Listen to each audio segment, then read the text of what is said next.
Michée, chapitre 5. Et toi, Bethléem Ephrata, petite entre les milliers de Juda, de toi sortira pour moi celui qui dominera sur Israël, et dont l'origine remonte aux temps anciens, au jour de l'éternité. C'est pourquoi il les livrera jusqu'au temps où enfantera celle qui doit enfanter, et le reste de ses frères reviendra auprès des enfants d'Israël.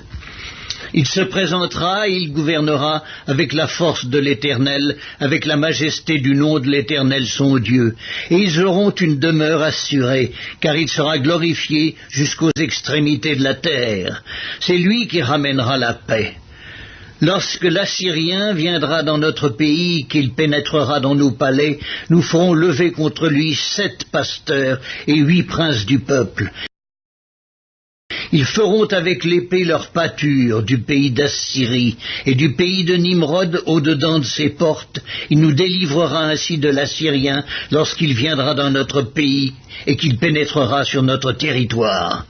Le reste de Jacob sera au milieu des peuples nombreux, comme une rosée qui vient de l'Éternel, comme des gouttes d'eau sur l'herbe.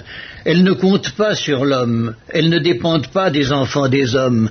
Le reste de Jacob sera parmi les nations, au milieu des peuples nombreux, comme un lion parmi les bêtes de la forêt, comme un lionceau parmi les troupeaux de brebis.